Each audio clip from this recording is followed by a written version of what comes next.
ನಮ್ಮ ಸಿದ್ಧಾಂತಗಳನ್ನ ನಂಬಿಕೊಂಡು ಅಥವಾ ಯಾರು ಕೆಲಸ ಮಾಡಿರ್ತಾರೆ, ಯಾರು ನಮ್ಮ ಮುಖಂಡರುಗಳಿರ್ತಾರೆ, ಅವ್ರು ಚುನಾವಣೆ ನಿಲ್ತಾರೆ. ಚುನಾವಣೆ ಆದ್ಮೇಲೆ ಇಡೀ ತಾಲೂಕಿನ ಜನ ಎಲ್ಲರೂ ಪ್ರಜೆಗಳು, ಎಲ್ಲರೂ ನಮ್ಮವರು, ಎಲ್ಲ ವರ್ಗದ ಜನರು.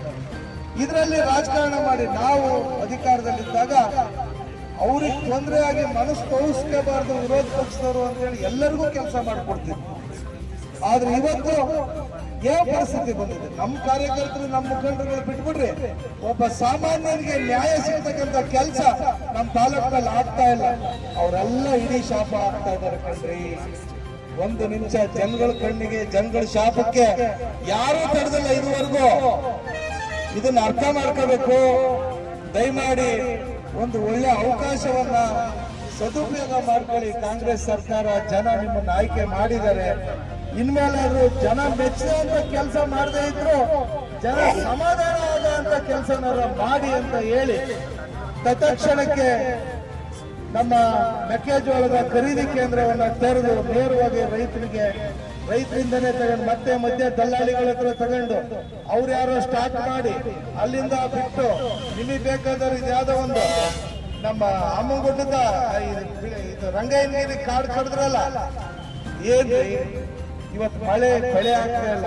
ನಮ್ಮ ಬಗರುಕೊಮ್ಮ ಹೊಡೆದವರಿಗೆ ಸರಿಯಾದ ಉಪದ್ರ ಸಿಗ್ತಾ ಇಲ್ಲ. ಹೋರಾಟ ಕೇಳೋರಿಲ್ಲ. ಅಧಿಕಾರಿಗಳು ಬ್ಲಾಕ್ ಮೇಲ್ ಮಾಡಿ ದುಡ್ಡು ಕಸ್ಕೊಳ ಕೆಲಸ ಮಾಡ್ತಾ ಇದಾರೆ. ಪಾಪ ಅವ್ರಿಗೆ ರಕ್ಷಣೆ ಕೊಡ್ತಾ ಇಲ್ಲ ಈ ಶಾಸಕರು. ಸರಿಯಾದ ಮರಗಳನ್ನ ಕಡಿಸಿ ನಾನೆಲ್ಲ ಅಂತೇನೆ ನಿಂಬಲಕರು ಮತ್ತ ಅಂತ ದೋಚ ಅಂತ ಕೆಲಸ ಮಾಡಬೇಡ್ರಪ್ಪ. ಕಾಡು ಉಳಿಬೇಕು, ನಮ್ಮ ತಾಲೂಕಿನ ಸಂಪತ್ತು ಉಳಿಬೇಕು, ಜನ ಉಳಿಬೇಕು. ಎಲ್ಲಿಂದ ಬಂದ್ರಪ್ಪ ಇದು ಶಿವ ಇದ್ಯಾರ ರಾಕ್ಷಸ ತಪಸ್ ಮಾಡಿ ಹೊರ ತಗೊಂಡಂಗ ಆತಲ್ರಿ. ಇದು ಆಗಿದ್ದೇ ಇಲ್ಲ. ದೇವರು ತಪಸ್ ಮಾಡ್ತಾರೆ, ಭಗವಂತ ಹೊರ ಕೊಡ್ತಾನೆ. ರಾಕ್ಷಸ ತಪಸ್ ಮಾಡಿ ಹೊರ ತಗೊಂಡು ಮತ್ತೆ ಅವ್ರಿಗೆ ದೇವರಿಗೆ ತಿರುಗಿ ಬಿಡಲ್ವಾ? ಹಂಗೆ ನಮ್ಮ ತಾಲೂಕಿನ ಜನ ದೇವರಿಗೆ ತಿರುಗಿ ಬಿಡ ಅಂತ ರಾಕ್ಷಸ ಆಗ್ಬೇಡ್ರಿ. ಇದನ್ನ ಅರ್ಥ ಮಾಡ್ಕೊಳ್ಳಿ. ತತ್ಕ್ಷಣಕ್ಕೆ ನಮ್ಮ ರೈತರಿಗೆ ಮತ್ತೆ ಸಾರ್ವಜನಿಕರಿಗೆ ಸ್ಪಂದಿಸ್ರಿ. ಎಲ್ಲೇ ತೊಂದರೆ ಆದ್ರೂ, ಎಲ್ಲೇ ಅನ್ಯಾಯ ಆದ್ರೂ ನಿಮ್ಮ ಪರವಾಗಿ ನಾವು ಇರ್ತೀವಿ. ಇದು ಕೇವಲ ಚುನಾವಣೆಗೋಸ್ಕರ ಅಲ್ಲ. ನಮ್ಮ ತಾಲೂಕು ಜನ ಒಂದು ಅರ್ಥ ಮಾಡ್ಕೊಳ್ಳಿ. ನಾವು ಸ್ಥಳೀಯವಾಗಿದ್ದಾರೆ, ಇಲ್ಲೇ ಸಾಯರು. ಯಾವ ಹೊರಗಡೆಯಿಂದ ಬಂದು ಸಂತೆ ಮಾಡ್ಕೊಂಡು ಹೋಗೋರಿಗೆ ನೀವು ಆದ್ಯತೆ ಇನ್ನು ಮುಂದೆ ಕೊಡಬೇಡ್ರಿ. ಮುಂದೆ ಚುನಾವಣೆಗೆ ಜನಕ್ಕೆ ಬೇಕು ಗೆಲ್ಲಿಸಬಹುದು, ಅಥವಾ ನಿಮಗೆ ಏನು ಇಷ್ಟ ಬರ್ತದೆ ಅದನ್ನ ಮಾಡಬಹುದು. ಆದ್ರೆ ಒಂದು ವಿವೇಚನೆ ಇಟ್ಕೋಬೇಕು. ಯಾರು ಏನು ಹಿನ್ನೆಲೆ ಅಂತ ಹೇಳ್ತಾನೆ, ಯಾವ್ದೋ ಭಾರಿ ದೊಡ್ಡ ಕುಟುಂಬದಿಂದ ಬರಬೇಕು ಅಂತಲ್ಲ. ಒಳ್ಳೆ ನಡವಳಿಕೆ ಸಮಾಜದಲ್ಲಿ ಅವರ ನಡವಳಿಕೆಗಳು ಯಾವ ಮಾಡ್ಕೊಳ್ತೀವಲ್ರಿ ನಾವು ಜನ, ಏನೇನೋ ನೋಡಿ ಯಾವ ಮಾಡ್ತೀವಲ್ರಿ. ದಯಮಾಡಿ ಮುಂದಿನ ದಿನಗಳಲ್ಲಿ ಪ್ರಜಾಪ್ರಭುತ್ವ ಉಳಿಬೇಕು. ನಮ್ಮ ಮುಂದಿನ ಪೀಳಿಗೆಗೆ ನಮ್ಮ ಆದರ್ಶಗಳು ಮುಂದ್ಕೊಳ್ಬೇಕು. ನಾವು ಅವ್ರಿಗೆ ಹೇಳ್ಬೇಕು, ಒಳ್ಳೆ ಜೀವನ ಮಟ್ಟ ಬರಬೇಕು, ಪ್ರತಿಯೊಬ್ಬರ ಜೀವನ ಮಟ್ಟ ಸುಧಾರಿಸಬೇಕು, ಸಮಾಜದಲ್ಲಿ ಸಂಸ್ಕಾರ ಬರಬೇಕು. ಈ ಕೆಲಸವನ್ನ ನೀವೆಲ್ಲರೂ ಸೇರಿ ಮಾಡೋಣ. ಆಡಳಿತದಲ್ಲಿ ಎಲ್ಲೇ ಲೋಪ ಬಂದು ಅದನ್ನು ಪ್ರತಿಭಟಿಸಿ ಜನರಿಗೆ ನ್ಯಾಯ ಕೊಡಿಸತಕ್ಕಂಥ ಕೆಲಸವನ್ನ ನೀವು ಮಾಡೋಣ ಅಂತ ಹೇಳಿ ನಾವೆಲ್ಲರೂ ಈಗ ತಹಸೀಲ್ದಾರ್ ಕಚೇರಿಗೆ ಹೋಗಿ ಮನವಿಯನ್ನು ಕೊಟ್ಟು ಮುಂದೆ ಎಲ್ಲರೂ ಅಲರ್ಟ್ ಆಗಿರ್ಬೇಕು. ಆಯಾ ಭಾಗದಾಗ ಎಲ್ಲರೂ ಮುಖಂಡರುಗಳಿದ್ರೆ ಜನಸಾಮಾನ್ಯರಿಗೆ ಏನೇ ತೊಂದರೆ ಆದ್ರೂ ನಮ್ ಗಮನಕ್ಕೆ ತಂದ್ರೆ, ನಾವೇನಾದ್ರೆ ಸಿಗದೇ ಇದ್ರೆ ಆ ಸಮಯಕ್ಕೆ ಏನಾದ್ರೆ ನಮಗೆ ಬೇರೆ ಕೆಲಸಗಳಿದ್ರೆ ನೀವೇ ಪ್ರತಿಭಟನೆ ಮಾಡಿ, ನೀವೇ ಆ ಒಂದು ಲೀಡರ್ಶಿಪ್ ಅನ್ನ ತಗೊಂಡು ಜನರಿಗೆ ನ್ಯಾಯ ಕೊಡಿಸ್ತಕ್ಕಂಥ ಕೆಲಸ. ಈ ರೀತಿ ರೈತರಿಗೆ ಏನೇನು ಕೆಲಸ ಬೇಕು ದುರುದ್ದೇಶಪೂರ್ವಕವಾಗಿ ಪ್ರತಿಭಟನೆಗಳು ಆದವು. ಆದ್ರೆ ನೇರವಾಗಿ ಆ ಪಂಜಾಬಿನ ರೈತರು ಹೋರಾಟ ತಾವೆಲ್ಲ ನೋಡಿದ್ದೀರಿ. ಅದು ಕೇವಲ ಕೈಯಲ್ಲಿತ್ತು ಆ ರೇಟ್ಗಳನ್ನು ಅಂತದ್ದು. ಅದನ್ನ ಪ್ರತಿಯೊಬ್ಬರಿಗೆ ನೇರವಾಗಿ ರೈತರಿಗೆ ಸಿಗಂಗೆ ನಮ್ಮ ಮೋದಿ ಅವರು ಮಾಡಿದ್ರು. ಇವತ್ತು ನಮ್ಮ ರಾಜ್ಯದಲ್ಲಿ ಅನೇಕ ಮಹಾನ್ ನಾಯಕರುಗಳು ಆಗೋಗಿದ್ದಾರೆ. ಮಾಸ್ ಲೀಡರ್ಗಳು, ಬಂಗಾರಪ್ಪನವರು ಮಾಸ್ ಲೀಡರ್, ಅವ್ರಿಗೆ ಜಾತಿ ಇಲ್ಲ. ಸಿದ್ದರಾಮಯ್ಯನವರು ಕೂಡ ಮಾಸ್ ಲೀಡರ್ ಆಗಿದ್ರು. ಯಡಿಯೂರಪ್ಪನವರು ಮಾಸ್ ಲೀಡರ್ ಆಗಿದ್ರು. ಸರ್ವರ ಹಿತವನ್ನು ಬಯಸ್ತಕ್ಕಂಥವ್ರಿಗೆ ಮಾಸ್ ಲೀಡರ್, ಕೇವಲ ಜಾತಿಗೆ ಸೀಮಿತವಾಗಿರಲಿಲ್ಲ. ಮೊದಲನೇ ಅವಧಿಯಲ್ಲಿ ಸಿದ್ದರಾಮಯ್ಯನವರು ಒಬ್ಬ ಒಳ್ಳೆ ನಾಯಕ, ಮಾಸ್ ಲೀಡರ್ ಆಗಿ ಒಂದು ಆಡಳಿತ ಕೊಟ್ಟರು. ಆದ್ರೆ ಈ ಬಾರಿ ಯಾರ ಕಪಿಮುಷ್ಟಿಯಲ್ಲಿದ್ದಾರೋ, ಯಾರ ಎದುರಿಕೆಯಲ್ಲಿ ಆಡಳಿತ ಮಾಡ್ತಾ ಇದ್ದಾರೋ ಗೊತ್ತಿಲ್ಲ. ಆದ್ರೆ ನಿಮ್ಮ ಆತ್ಮಸಾಕ್ಷಿ ಪೂರ್ವಕವಾಗಿ ಆಡಳಿತ ಮಾಡಿ ಮಾನ್ಯ ಮುಖ್ಯಮಂತ್ರಿಗಳೇ, ನಿಮ್ಮ ಆತ್ಮಸಾಕ್ಷಿ ಪೂರ್ವಕವಾಗಿ ನೀವು ಆಡಳಿತ ಮಾಡ್ತಾ ಇಲ್ಲ, ಆತ್ಮವಂಚನೆ ಮಾಡ್ಕೊಳ್ತಾ ಇದ್ದೀರಿ. ಯಾರನ್ನ ಹೆಂಗ್ ಬೇಕು ಶಾಸಕರುಗಳು ನೋಡ್ರಿ, ಒಬ್ರು ಯಾರು ಎತ್ತಬೇಕು ಅట్లాಗೆ ಮಾತಾಡ್ತಾರೆ, ನಿಮ್ ವಿರುದ್ಧನೇ ಮಾತಾಡ್ತಾರೆ, ಒಬ್ಬ ಚುನಾಯಿತ ಮುಖ್ಯಮಂತ್ರಿ ವಿರುದ್ಧ ಮಾತಾಡ್ತಾರೆ. ಎಂತೆಂಥ ಶಾಸಕರು ಅನುಭವ ಇರಲ್ಲ, ಸಾರ್ವಜನಿಕ ಜೀವನ ಗೊತ್ತಿಲ್ಲ, ಅದೃಷ್ಟ ಬಂದ್ಬಿಡ್ತದೆ. ಎಲ್ಲರೂ ಇಸ್ಪೇಟಾಡಿ ನಾನು ಸೌಕರ್ಯ ಆಗ್ತಾನೆ ಅನ್ನೋದು ಸಾಧ್ಯನ್ರಿ? ಅದನ್ನೇ ಅವನ ನಂಬ್ಕೊಂಡು ಜೂಜಾಡಿ ಸೌಕರ್ಯ ಆಗ್ತಾನೆ ಅಂತ ಸಾಧ್ಯನೇ ಅದು. ನಿಜವಾಗಿ ಮನೆ ಬದುಕು ಮಾಡಬೇಕು, ವ್ಯವಹಾರ ಮಾಡಬೇಕು. ಹಂಗೆ ಯಾರೋ ಅದೃಷ್ಟದಿಂದ ಏನಾದ್ರು ಚುನಾಯಿತ ಪ್ರತಿನಿಧಿಗಳಾದ್ರೆ ಈ ಒಂದು ಪರಿಸ್ಥಿತಿ ಬರ್ತದೆ. ಎಷ್ಟು ಪರಿತಪಿಸ್ತಾ ಇದ್ದಾರೆ ನಮ್ಮ ತಾಲೂಕಿನ ಜನ, ಎಷ್ಟು ಜನ ನಮ್ಮ ಯುವಕರನ್ನ ಮಾತಾಡ್ಕೊಂಡ್ರು ಹಾಳಾಗ್ತಾ ಇದ್ದಾರೆ. ಯಾವುದೋ ಒಂದು ಆನ್ಲೈನ್ ಟೈಮು ಇಸ್ಪೇಟು ಅವರಿಗೆಲ್ಲ ದುಡ್ಡು ಯಾರು ಕೊಡ್ತಾರೆ, ಅಮಾಯಕರು ದುಡ್ಡು ಕೊಟ್ಟಿರ್ತಾರೆ.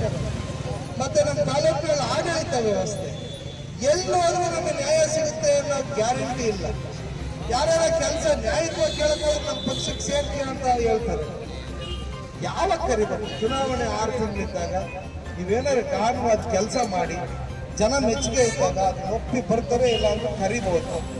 ಈಗ ಪ್ರತಿಯೊಬ್ಬರು ಒಂದು ಪಾಣಿ ಕೊಡಿಸುವಂತ ಹೋದ್ರೆ ನಮ್ಮ ಪಾರ್ಟಿ ಪಾಣಿ ಕೊಡಿಸ್ತೀನಿ. ಯಾವ ರೀತಿ ಪ್ರಜಾಪ್ರಭುತ್ವ ರೀ?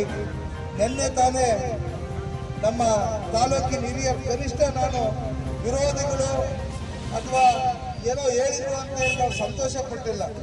ಅವ್ರಿಗೆ ಸಾನೆ ಕಟ್ಟೆ ಹೊಡೆದು ನಮ್ಮ ಪರ್ಣಮಟ್ಟಿ ಲೋಕಣ್ಣ, ನಮ್ಮ ಅಮಾನುಲ್ಲಾ ಅವರು, ಮತ್ತೆ ನಮ್ಮ ವೀರೇಶ್ ನಾಯ್ಕರು, ನಮ್ಮ ಸಿ ನಾಗಣ್ಣ ಅವರು, ಇವರೆಲ್ಲ ಪುಟಿದೆದ್ದು ಅವರಿಗೆ ಮಾರ್ಗದರ್ಶನ ಮಾಡೋ ಅಂತ ಕೆಲಸ ಬಹಿರಂಗವಾಗಿ 4 ಗೋಡೆ ಮಧ್ಯೆ ಹೇಳಿದ್ದಾರೆ. ಆಗಿಲ್ಲ ಅಂತ ಸಂದರ್ಭದಾಗೆ ಅವರು ಮಾಧ್ಯಮಕ್ಕೆ ಬಂದು ಅವರಿಗೆ ಸಲಹೆಯನ್ನು ಕೊಡ್ತಕ್ಕಂಥ ಕೆಲಸ ಮಾಡಿದ್ದಾರೆ. ಮುಂದಿನ ದಿನಗಳಲ್ಲಿ ಕೇವಲ ಸ್ವಜಾತಿ ಮತ್ತೆ ಸ್ವಪಕ್ಷದ ಮುಖಂಡರಲ್ಲ, ಅಥವಾ ವಿರೋಧ ಪಕ್ಷದ ಮುಖಂಡರು, ವಿರೋಧ ಪಕ್ಷದ ಕಾರ್ಯಕರ್ತರು ಅಷ್ಟೇ ಅಲ್ಲ, ಇಡೀ ತಾಲೂಕಿನ ಜನ ದಂಗೆ ಎದ್ದಂತ ಸಂದರ್ಭಕ್ಕೆ ನೀವು ಮಧ್ಯರಾತ್ರಿ ಬರ್ತಿರೋ ಅಥವಾ ಬರ್ದಂಗ ಆ ಕಡೆನೇ ಇರ್ತಿರೋ ಗೊತ್ತಿಲ್ಲ, ಆದ್ರೆ ರಾಜೀನಾಮೆ ಕೊಟ್ಟು ಹೋಗೋ ಪರಿಸ್ಥಿತಿ ಬರ್ತದೆ. ಇದನ್ನ ನಮ್ಮ ತಾಲೂಕಿನ ಜನ ಏನು ಅಂತ ನಿಮ್ಗೆ ಗೊತ್ತಿಲ್ಲ.